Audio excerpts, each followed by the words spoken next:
si un viento viniera y secara la mar. Ay, si un viento viniera y secara la mar. Que con las olas las penas vienen y van. Ay, que sí, ay, que no, canariera de mi corazón. Ay, que sí, ay, que no, canariera de mi corazón.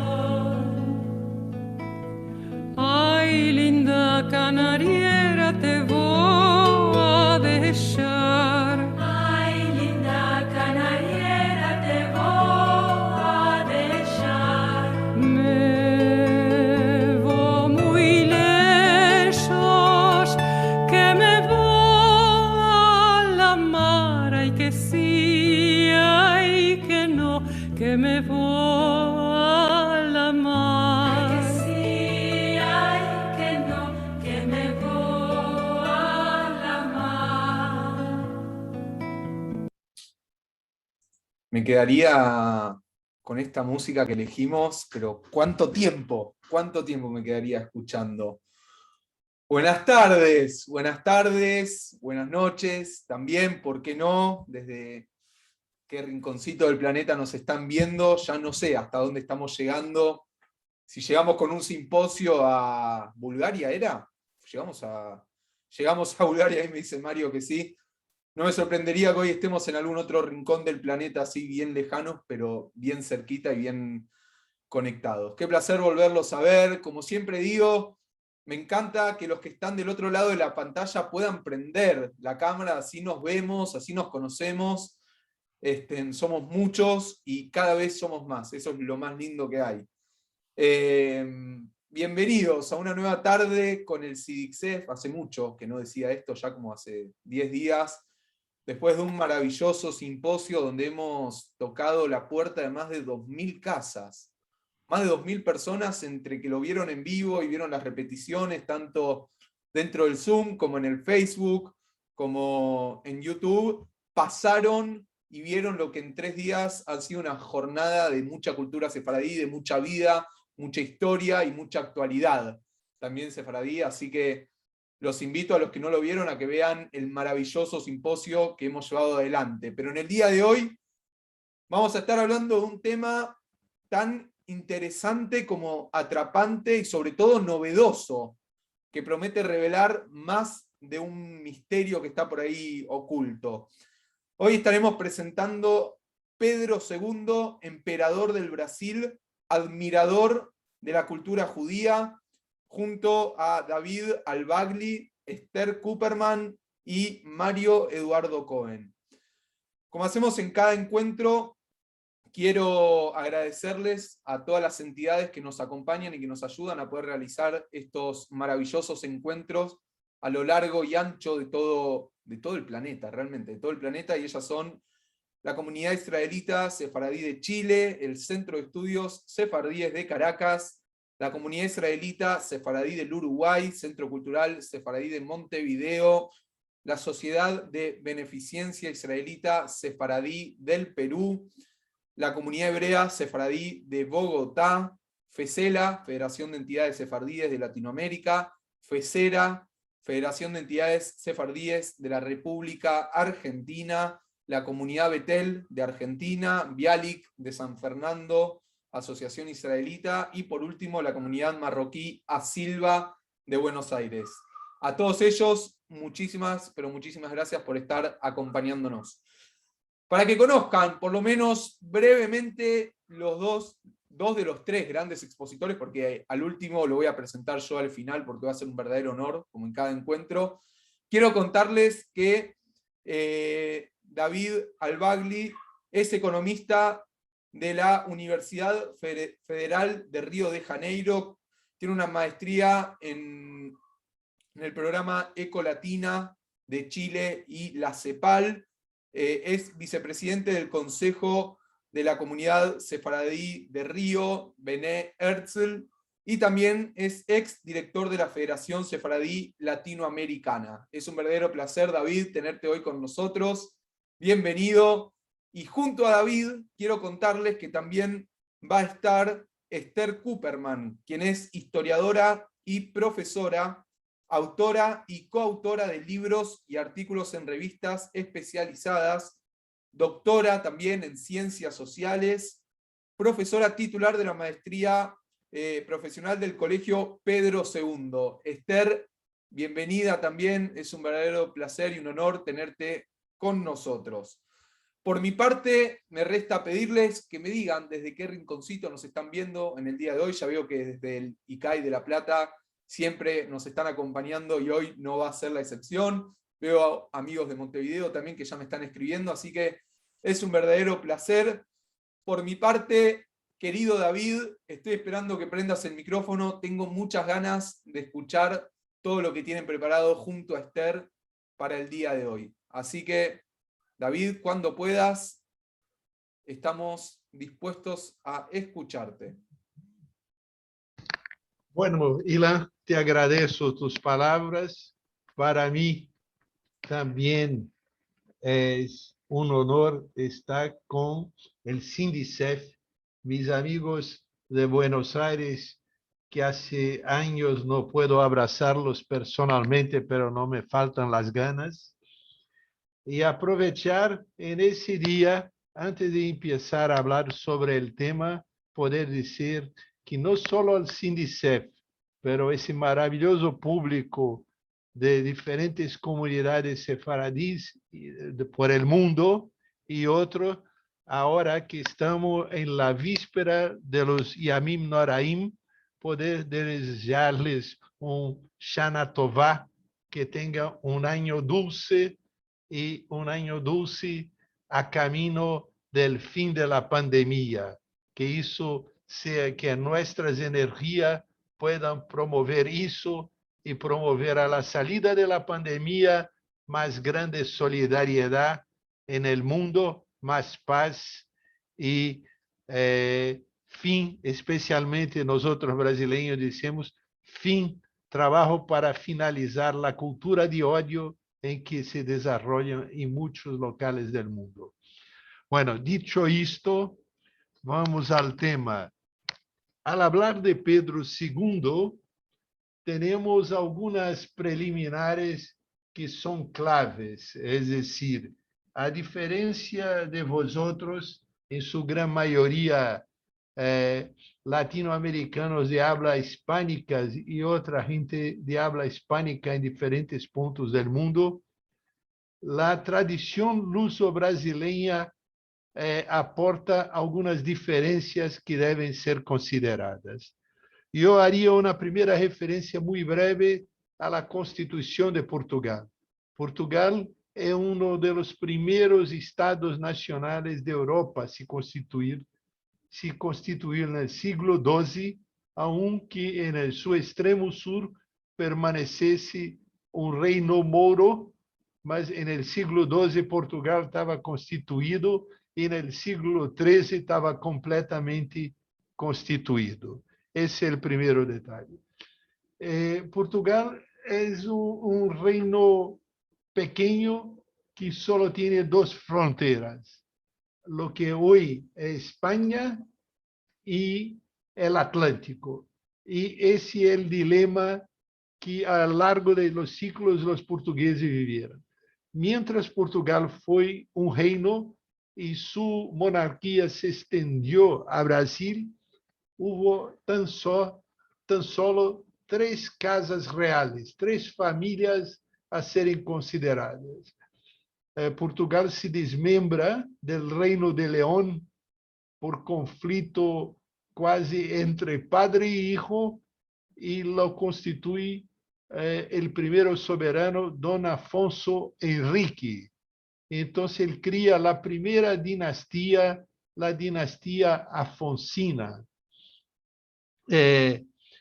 Pero Portugal siempre tuvo bajo el llamado el risco de Castilla. Siempre la sombra de Castilla se proyecta sobre Portugal y los conflictos se repiten. Y en un determinado momento hay una vacancia e uma ameaça castelhana, e delante dessa ameaça castelhana e ausência de sucessão a esse tempo masculina al trono de Portugal, um hijo a la época chamado ilegítimo del rei Pedro I de Portugal, Pedro I de Portugal, siglo XIV, 14 para 15, assume o trono apoiado por la base burguesa. Se divide a sociedade, ele tem apoio da burguesia surgente em Portugal, alguém que tem o título de mestre de Avis. E o mestre de Avis assume o trono com o nome de João I. João I de Portugal. Por outro lado, antes de chegar ao trono, tem caso com uma judia de nome Isabel. E desta relação surgem 2 hijos. Quando ele hace casamento nobiliárquico com uma nobre de Lancaster, ele incorpora seus 2 primeiros hijos anteriores ao casamento nobiliárquico à vida familiar. E quando incorpora a este filho, um varão e uma hembra, a esse hijo, ele dá-lhe o título de Duque de Bragança. Esse é o primeiro Duque de Bragança. Atenção, porque a partir desse momento, hasta o fim das monarquias portuguesas e a fim da monarquia brasileira, a portuguesa já no século XX, a brasileira no fim do século XIX, essa família, o príncipe herdeiro será sempre o Duque de Bragança. Bom, então essa é uma primeira curiosidade que temos que ter em conta a entender isso.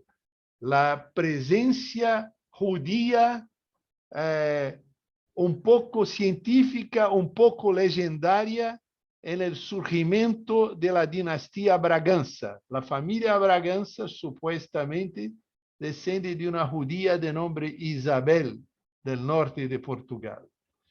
O segundo aspecto é que Pedro II, Esther abordará melhor isso, é um homem muito atípico porque ele é huérfano de Brasil. Quando tem 1 ano, sua madre, que era uma Habsburgo, morre, e quando tem 5 anos, seu padre é obrigado a exilar-se, huir de Brasil, e o chico se queda com uma governanta para amadurecer, é decir, crescer, sair de la niñez a la juventud para ser proclamado rei. Então, é criado, é como uma criatura de Estado, criado isolado de madre que já não tinha, del padre que foi exilado, pero el padre também morre quando ele tem 8 para 9 anos, então não tem padre nem madre e é preparado para sentar em la silla real. Com essa condição, su foco psicológico é o marco do país. Segundo aspecto, que será mencionado por Mário, é sua dedicação à cultura. Muito chico, niño, todavia com menos de 9 anos, já dominava o francês e inglês e já se interessava por outras línguas. Efetivamente, quando passa a juventude, é um interessado em línguas exóticas, não só as línguas orientais, como o hebreu, o árabe ou o sânscrito, pero também línguas autóctonas do país, como o tupi, de uma etnia grande em Brasil antes da chegada portuguesa, e hasta el Provençal. Recién em estudo descobri que seu domínio sobre o Provençal é grande, tanto que levava a publicar um livro sobre poesias del Comtat, que são poesias hebreias provençales, da zona de Avignon, em França, que eram territórios papales. Então, o importante adelante, pero ele sempre justificava públicamente que seu interesse em hebreu, afuera seu interesse por la cultura do Oriente, tinha a ver também com traduzir trozos de la Bíblia para conhecer a origem do cristianismo. Então, em realidade, podemos suponer lo que cada quiera suponer, pero lo que hay el discurso público y la actitud que esa dedicación al hebreo tenía conexión también con su manera de ver el cristianismo. Eso me parece un buen ejemplo del secretismo judío dentro de Portugal. Pero eso es una opinión muy peculiar mía. Soy muy atrevido, al medio de dos historiadores, estar comentando isso, pero sin essa provocação, eles não estariam tão estimulados a avançar.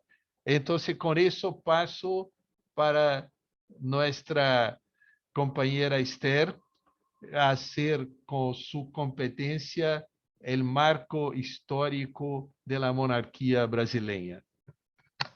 Esther, por favor. Está desconectada, Coné. A palavra mais comum, está desconectada. E agora? O microfone. Bueno. Bom, eu vou falar em português, porque eu não gosto de portunhol. Estou aprendendo espanhol. Brevemente falarei em espanhol, mas eu prefiro falar em português porque me torno mais claro. Então, vou falar despacito, ok? Tá. Primeiramente, eu queria agradecer o convite e dizer que eu sou uma askenazia infiltrada aqui nesse lobby sfaradi, mas me sinto bem, me sinto muito bem acolhida, etc. E desejar a todos um Shana Tová, que o mundo possa superar todas as dificuldades sanitárias e a intolerância que cresce muito rapidamente, fruto dessa crise que nós estamos vivendo, né? Bom, eu vou falar um pouco do entorno do imperador Pedro II, ou seja, o que cercava a situação em que ele vivia. Só uma coisa, vocês estão entendendo o que eu falo? Todo mundo entende o que eu falo? Bem despacito? Bom, na verdade, o Brasil foi o único país na América Latina que optou pela monarquia. E isso tem uma função, né? Quer dizer, a unidade do reino e a monarquia, na verdade, foram alcançadas pelos grandes proprietários rurais através da manutenção da escravidão. A escravidão e a propriedade rural foram dois dados importantes que unificou norte e sul, principalmente no começo da vida desse reino. E, na verdade, a época de Dom Pedro II é uma continuação do primeiro reinado. Na verdade, as estruturas que definem o primeiro reinado, elas são as mesmas no segundo reinado, a saber, né? Por exemplo, nós éramos, e estamos voltando a ser também, uma plantation. Significa que somos produtores de matéria-prima, exportadores de matéria-prima e importadores de produtos manufaturados ou de tecnologias. é uma característica do Brasil desde a colonização e que transcende o processo de independência. Mantivemos no Segundo Reinado esse tipo de estrutura. As questões, a situação política também se mantém no Segundo Reinado. Por exemplo, né, o Senado vitalício. Os senadores eram indicados por Dom Pedro e pelo imperador, e eles eram vitalícios. Uma outra coisa importante, que também é fruto da unidade entre os grandes proprietários, é o voto censitário. O voto era por renda, a partir de uma determinada renda, de um determinado ganho, se poderia votar. Como? Ingresso, renda ingresso. Se votaria. Isso, na verdade, acaba excluindo a maior parte da população, que nós tínhamos, inclusive, uma grande maioria de escravos.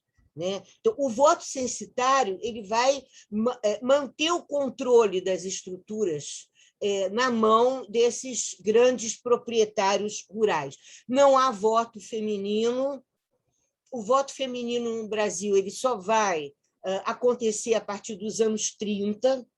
Bom, agora, existem algumas coisas que vão mudando ao longo do Segundo Reinado. A primeira é a transferência do eixo da economia do Nordeste para o Sudeste, especialmente com a crise do açúcar e o avanço da produção cafeeira, né?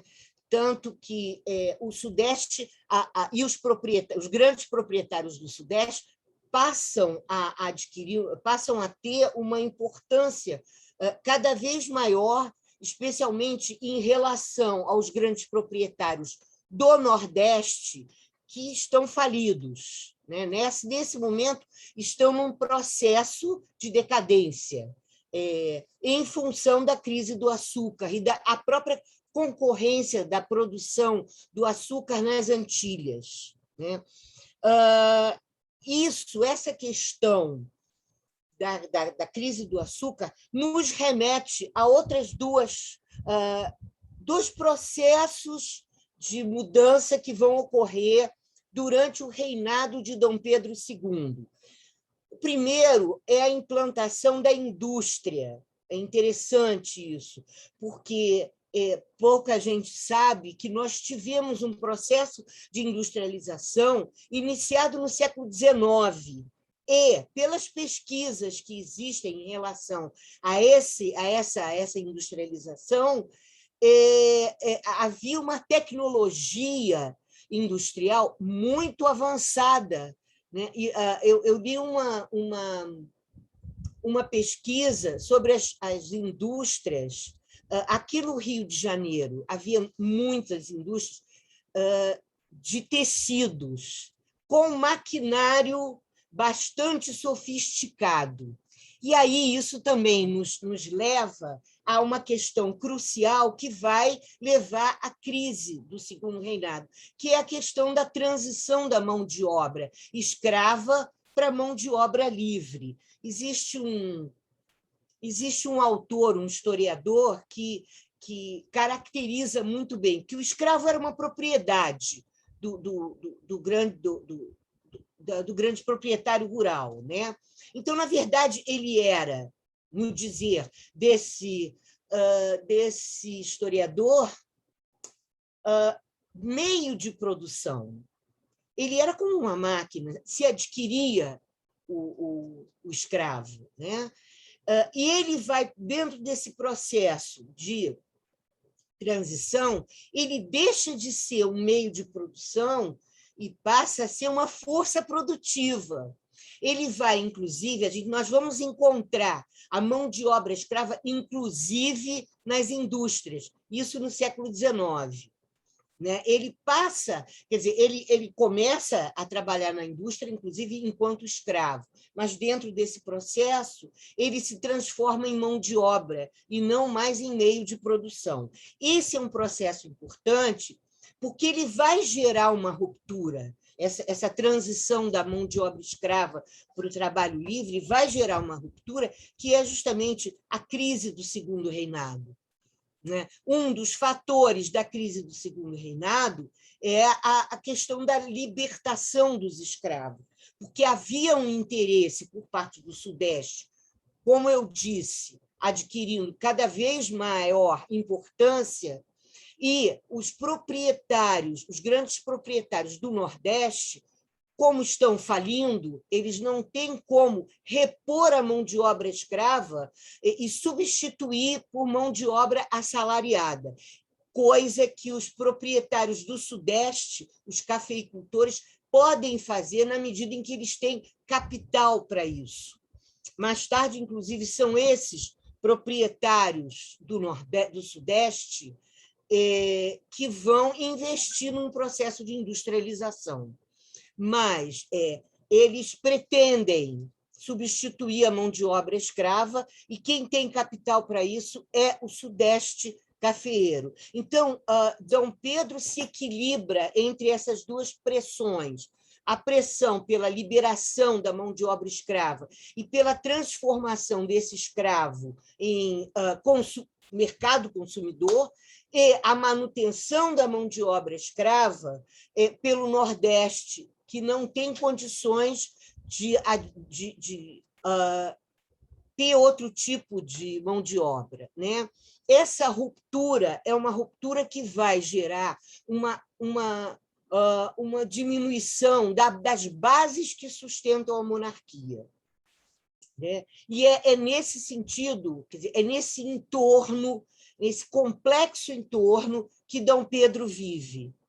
Né? O processo de crise da mão de obra escrava, um início de industrialização e a consolidação do eixo econômico no Sudeste, e a importância política e econômica cada vez maior do Sudeste. Eu acho que está bom para a gente entender o que se passou na época. Tá bom, gente?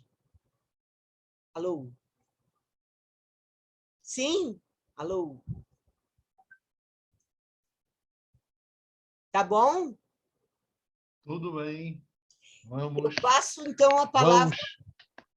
vamos seguir. Como você perguntou, queria deixar à vontade. Muito obrigado.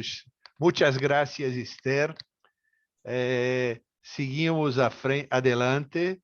Espero que nuestros oyentes no hayan tenido problemas con la lengua luso-brasileña.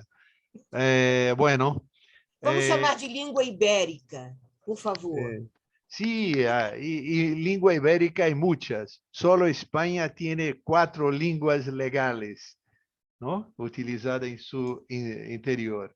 Bueno, ahora yo creo que fui mirando la hora, y como tenemos también la palabra de Mario, yo creo que en ese momento es mejor pasar directo a Mario y después comentarios finales después de las preguntas.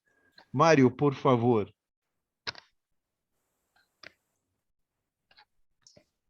Bueno, queridos amigos, buenas tardes, buenas noches a los que están en Israel y en España y en Europa. Reitero, como mis colegas, mis deseos de Shana Tová y de añada buena para todos, y que la pandemia termine y terminen todos sus males. Bueno, voy a presentar un pequeño PowerPoint dedicado justamente a la relación que tuvo Pedro II con la cultura judía, ¿sí? Bueno. Vamos a ver qué pasa. Bueno. Estoy hablando entonces de... ¿Me están escuchando bien, no es cierto? Hola, hola. ¿Sí? Y Mario, te escuchamos perfecto. Bueno, ok. Estamos hablando entonces de Pedro II, un rey que gobernó de 1825 a 1891, y que se coronó, bueno, que nació, perdón, en 1825 y vivió hasta 1891 y se coronó rey como tal ya en 1841 y vivió hasta 1889. 48 años de actividad como monarca. Les recuerdo, en ese mismo momento, cuando reinaba Pedro II en Brasil, América española se desarmaba y justamente Brasil crecía. América española era, bueno, las diferencias, las fracciones de origen, las diferencias, las distancias, etcétera, hicieron que la América española se dividiera en 10, 12 estados, mientras que Brasil crecía, en parte gracias a Pedro II y toda su actividad de monarca. Aquí lo vemos, una imagen nada más para mostrarlo a Pedro II y sus dos hijas.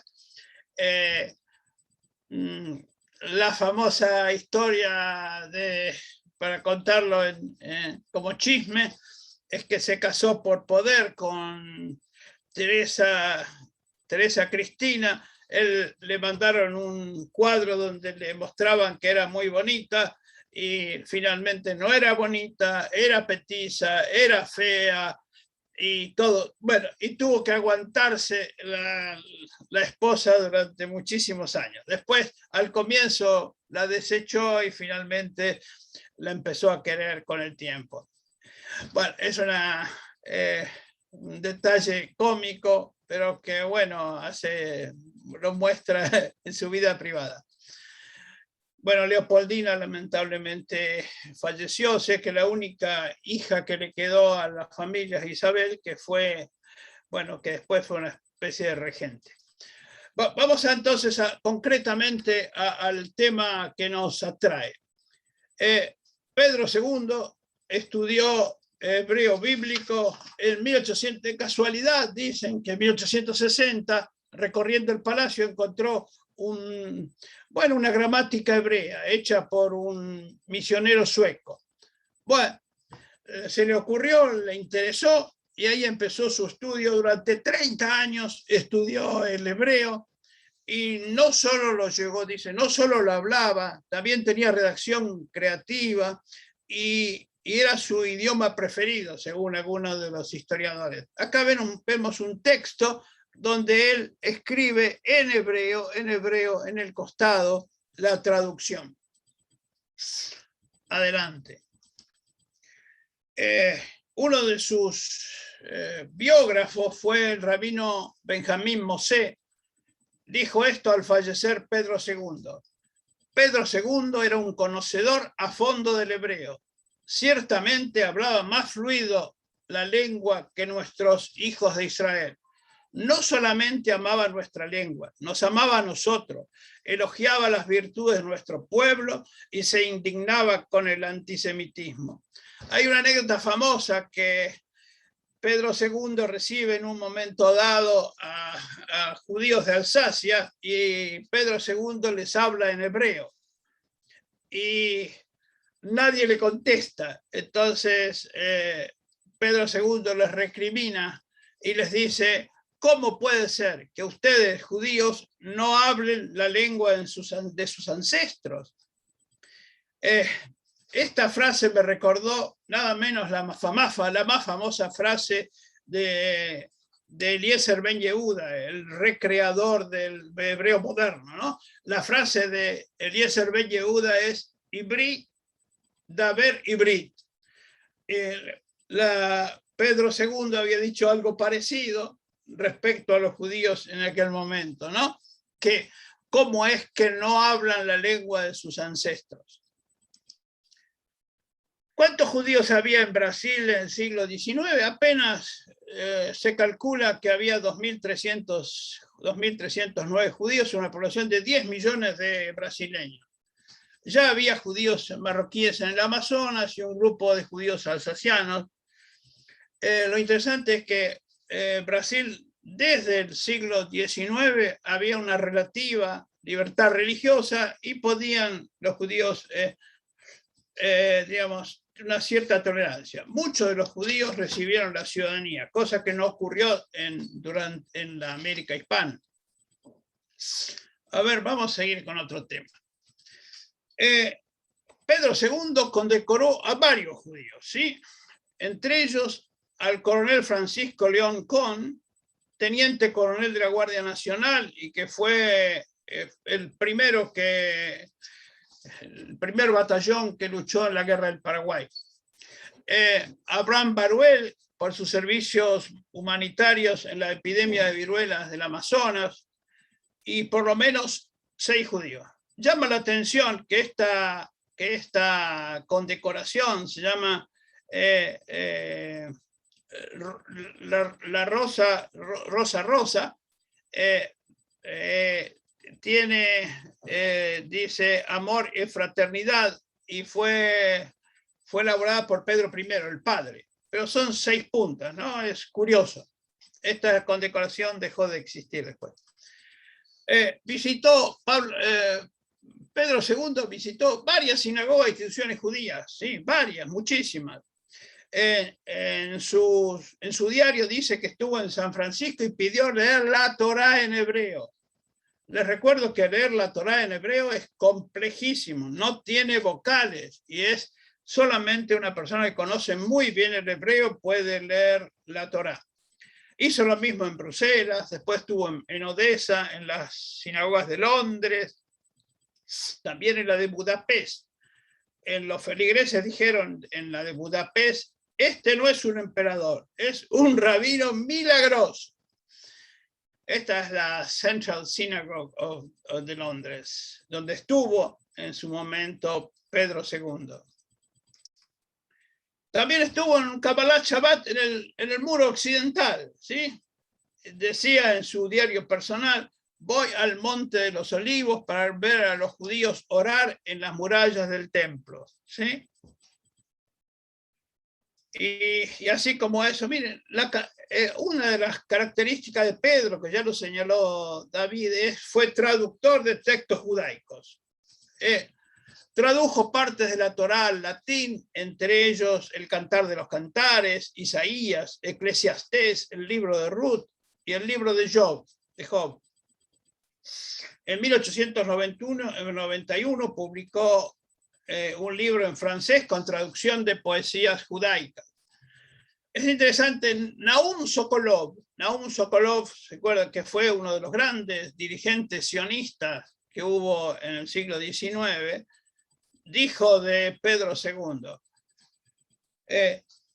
¿cómo puede ser que nuestros sabios y nuestros escritores no se han ocupado de traducir las poesías judaicas y tuvo que ser Pedro II, un emperador de Brasil, el que las haya traducido?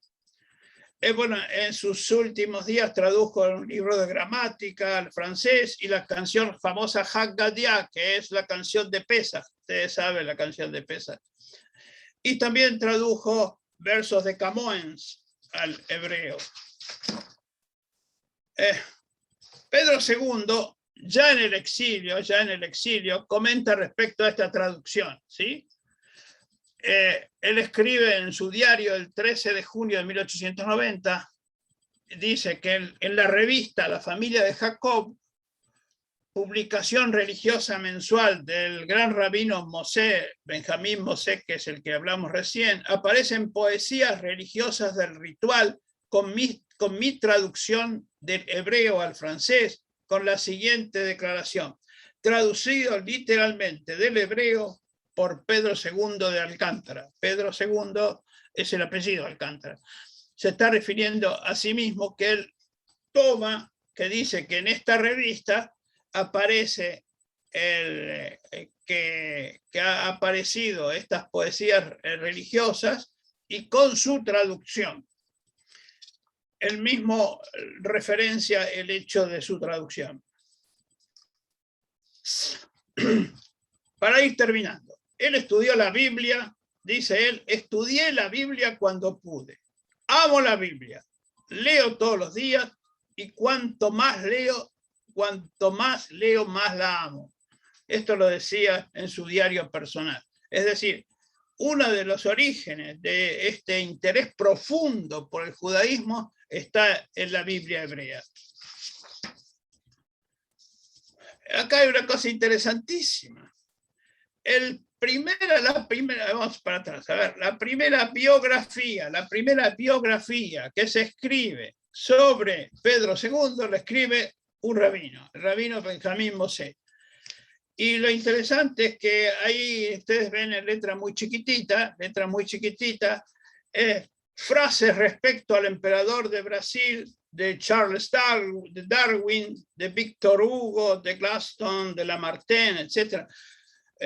Personalidades de primer orden mundial escriben en ese momento referencias sobre la vida de Pedro II.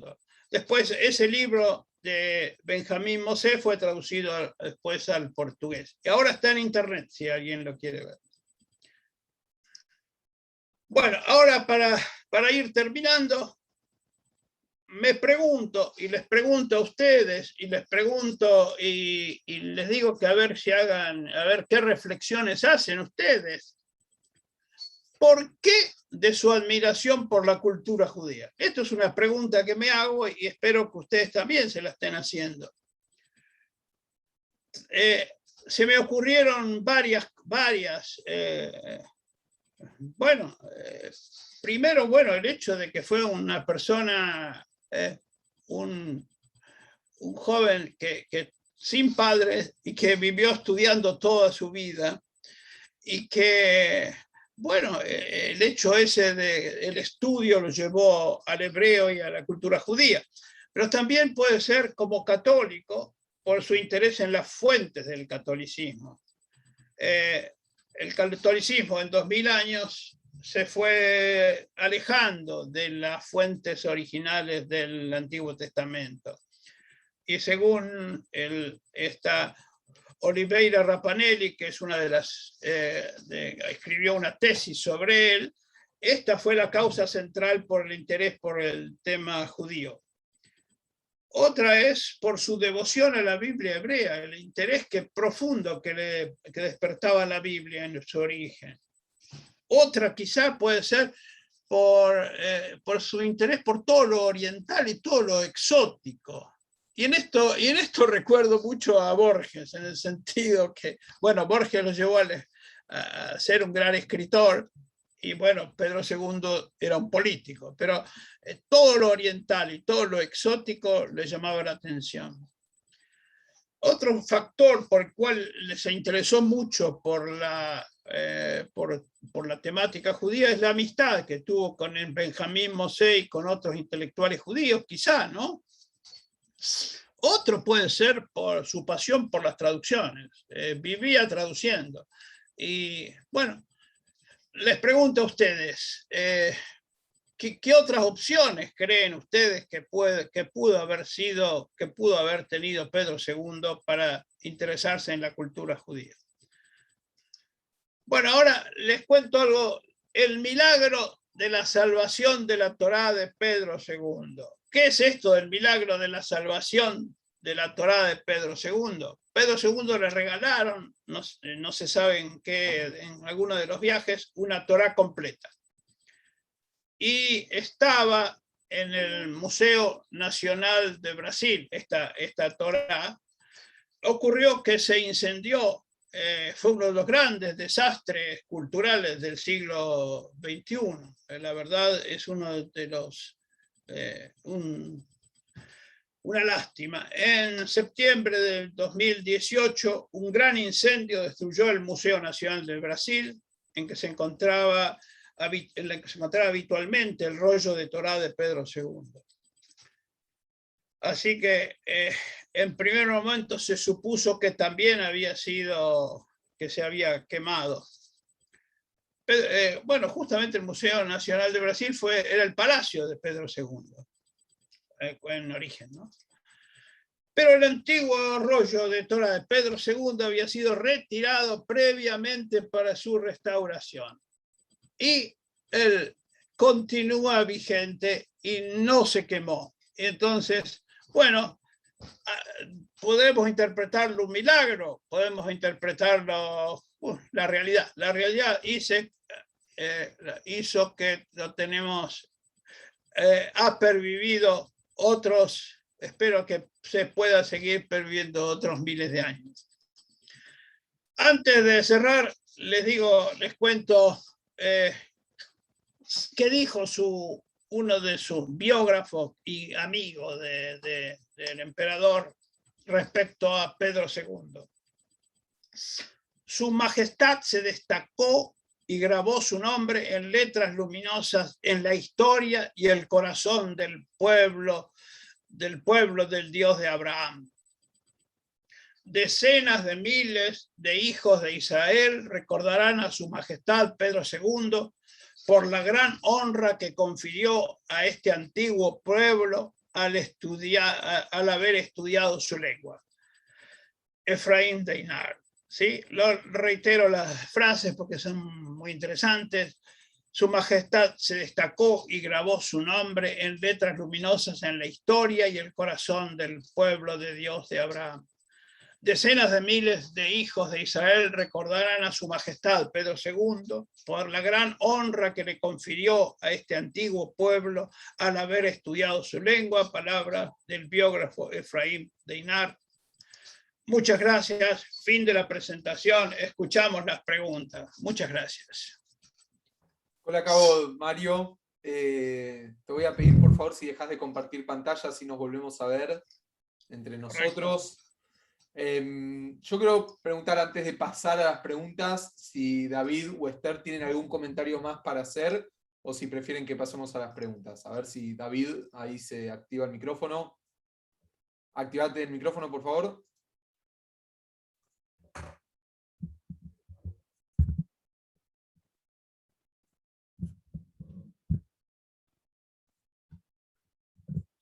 A ver si David ahí te estás por activar el micrófono. Lo mismo Esther, cualquiera de los dos, si tienen ganas de hacer. Esther, ¿tenés ganas de hacer algún comentario? Bueno, estoy apto. Bueno, ahí está, David. Yo creo que las preguntas que muy oportunamente Mario se puso son cuestiones de provocaciones para respuestas históricas importantes. Entonces me arriesgo a algunos comentarios adicionales a partir de esas provocaciones intelectuales. La primera es que seguramente, en primer lugar, el monarca, un monarca cristiano, era una persona, como se dice en francés, avant le temps, más que una apreciación de la vida judía, no es que no la haya, pero era una persona avant le temps para mirar su mundo y sus relaciones. No condizía con otras estructuras de poder, sean monárquicas o no monárquicas, en ese punto de vista. Mário se referiu à professora Raffanelli. Ela suscita um tema interessante. O livro de poesias, em hebreu, Contadim, como já disse, el Contad era uma zona, tierras papales dentro de la geografia francesa, pero não pertencia à França. Foi incorporada à França em la Idade Moderna. Então, é uma zona de la língua provençal. E aí me surpreendeu que Pedro II também havia se fijado en el provenzal, lo comprendía y con eso miró las poesías de los judíos, porque los judíos habían sido expulsados de Francia en el siglo XIV y huyeron, por el contato ser físicamente dentro de Francia, huyeron para esa zona papal para se preservar. Entonces, hay una mezcla. Eran judíos de lengua provenzal que hacían su poesía, Piotin, el nombre clásico, ¿no? Piotin, usando una mezcla de hebreo y provenzal. Él hizo la traducción. Entonces, Raffanelli sostiene que Pedro II se fijava en la autonomía de los pueblos, la autodeterminación, que es un censo moderno del siglo XX, la autodeterminación de los pueblos, inclusive de los pequeños pueblos, como los provenzales. Curioso que ese tema, las culturas regionales, no la autodeterminación, para el reconocimiento de las culturas regionales, volvió a Francia cuando hubo un régimen de cohabitación, en que el premier era socialista, favorable al reconocimiento de las autonomías de las culturas regionales, y el presidente era de la derecha y era contra las autonomías. Por fin, no ocurrieron las autonomías en Francia. Por ejemplo, en España se mantiene ese régimen de autonomías. Los catalanes hablan su lengua, los gallegos hablan su lengua, y mismo en el Reino Unido hay una cierta divisiones de lengua que no se refiere solo a la división entre Escocia, entre el escocés y el inglés, pero hay pequeñas lenguas locales que siguen vigentes. Isso eu encontrei uma coisa muito interessante que Raffanelli chama a atenção. A segunda questão é que Pedro II, por lo menos em seus últimos tempos, não participou do jogo político de Estado, es decir, se supõe que mesmo sendo jefe de Estado, e assim, por exemplo, vês isso em los reis de Espanha, ellos en las sombras, Mario, ¿está correcto mi español? ¿En la sombra o en la sombra? En la sombra participan. Pedro II no participó, nada hizo para ser parte protagonista del juego político, así que la monarquía en Brasil termina por un golpe militar muy reduzido, dice en los comentarios, nada cambia, apenas um grupo de militares proclama, positivistas, proclama que está fim da monarquia, pero el régimen de poder, como ha dicho Esther, permanece. La estrutura fundiária que viene de la colônia sigue en la monarquia, avança por lo que nosotros chamamos brasileños, la vieja república. Brasil solo se tiene nuevo día quando viene a Revolução de 30, es decir, um golpe militar reduzido e Pedro II não participa do jogo político. Isso são coisas muito interessantes. E eu creio que seu interesse por hebreu pode ter múltiplas raízes e não é tão importante definir qual é a raiz predominante. Solo no me gusta muito a tese, como alguns historiadores poner a carga principal em seu amor por los judíos. É um processo mais complexo que isto. É um processo de múltiplas causas e talvez sua amistade com Alexandre Herculano. Vocês conhecem Alexandre Herculano? Foi o português que, no século XIX, escreveu uma obra monumental sobre a Inquisição portuguesa e põe a nudo todo o fenômeno da Inquisição. Em certo sentido, põe os portugueses sabiam da permanência do criptojudaísmo em Portugal. Pode ser uma mescla de muitas coisas essa opção de alma de Pedro II. Pero tenho cuidado para não me alargar e para que Ilan pueda resumir as perguntas para Mario y Esther contestar también. Sí, Muchas gracias a todos. gracias a vos, Y David. añada buena, aprovechar una vez más, añada buena y clara para todos. No sé cuándo los veo, antes de Rosh Hashanah o no.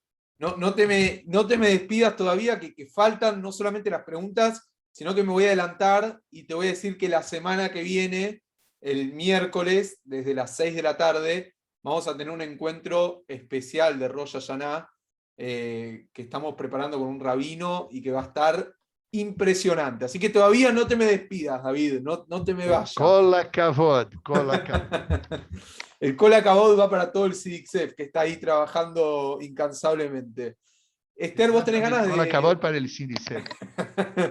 ¿Tenés ganas de hacer algún pequeño comentario más o paso a las preguntas? No.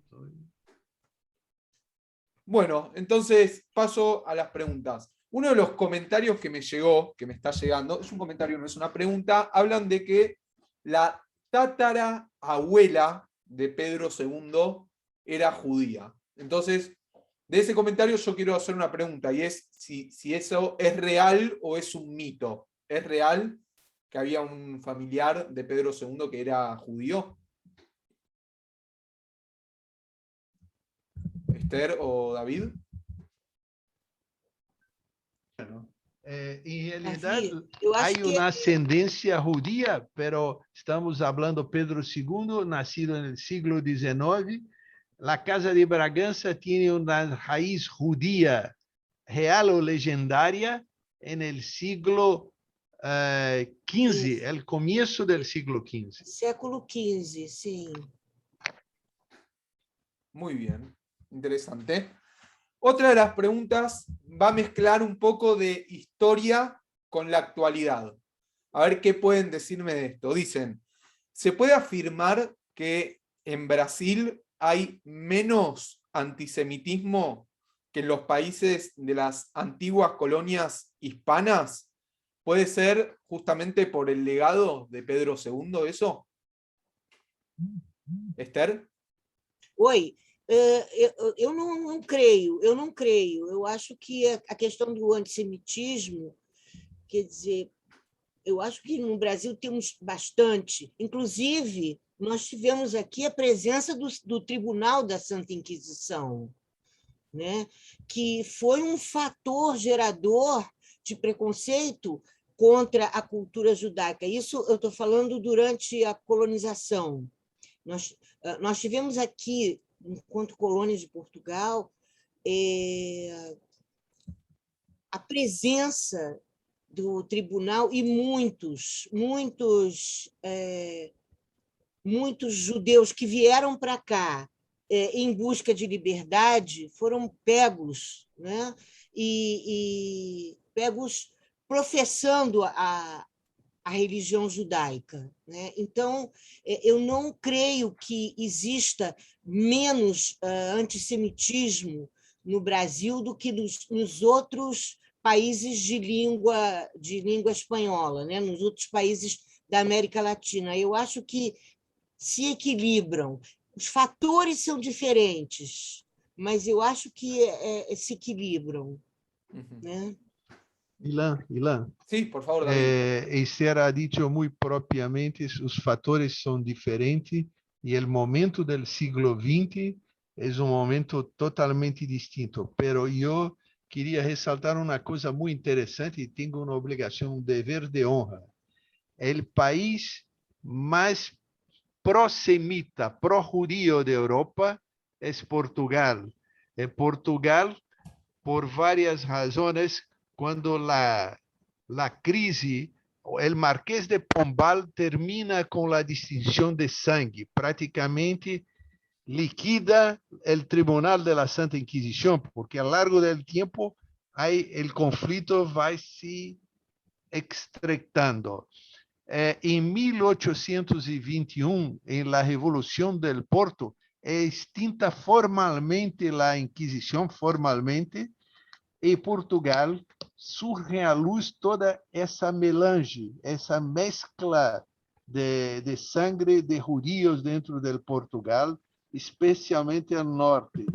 Então, Portugal es no solo un país que no hay antisemitismo como sus vecinos europeos, como además la comunidad islámica de Portugal es de extremo oriente y no tiene la marca fuerte que tiene, como dicen los judíos portugueses, las comunidades del Magreb o las comunidades del Medio Oriente. Disculpe si alargué la respuesta, pero es un deber de honra y el presidente Mário Soares, en 1989, en el pueblo histórico de Castelo de Vire, ha pedido, y eso es más fuerte que la reconciliación española, él ha pedido como presidente, jefe de Estado, disculpas públicas al pueblo judío. Y yo tengo una cosa que me da mucha honor y alegría, es poder estar representando la Confederación Israelita de Brasil, no en 89, pero 40 años después, junto con el hijo de Mário Soares, marcando la ceremonia de 40 años del pedido de disculpas en el mismo pueblo de Castelo de Vire. Isso foi muito forte. Como Portugal, como questão de Estado, em 1996, pediu desculpa aos judeus, convidando o presidente de Israel, que se hizo representar por el presidente del Knesset em Lisboa. Também estivemos allá. Si me dejas un minuto nada más, es una opinión personal, pero yo creo que Brasil, por ser una sociedad multiétnica y en la que el catolicismo no es, si bien es importante, no es totalmente el centro, existe una gran cantidad de iglesias protestantes, etc. Creo que Brasil es tradicionalmente menos antisemita que los países hispanos, que tienen una tradición católica fuertísima durante siglos, hasta la época del Concilio Vaticano II, era oficial la acusación del deicidio, así que mi opinión es que Brasil debería ser, o supongo que hasta debe haber más filosemitismo que antisemitismo. Eso es una opinión de afuera, pero ustedes son los que saben. Mário, aprovecho que te quedaste. Esther, ibas a decir algo, discúlpame. Mário, eu discordo um pouco de você. Eu não acredito que exista menos antissemitismo no Brasil. Eu acredito que existe, tanto quanto. Eu acho que não existe uma maneira de comparar ou de mensurar o menos e o mais.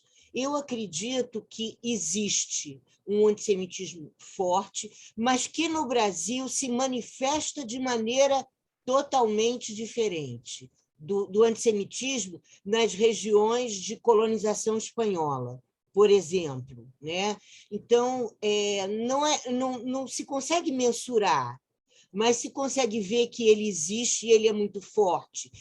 A gente não pode esquecer que o antissemitismo é um fenômeno irracional, né? Ele não é nós vivemos tentando combater o antissemitismo a partir da racionalidade, quando, na verdade, o antissemitismo não tem essa racionalidade que nós damos a ele.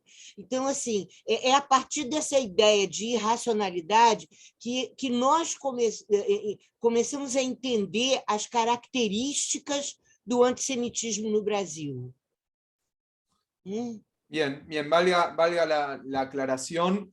Y quiero cerrar con una pregunta para los tres, porque está un poco presente el tema latinoamericano, y si bien Mário hizo referencia al contacto que tuvo Pedro II con sinagogas en Estados Unidos y en Europa, una de las preguntas hace referencia a si mantuvo contactos Pedro II con la comunidad judía en Latinoamérica.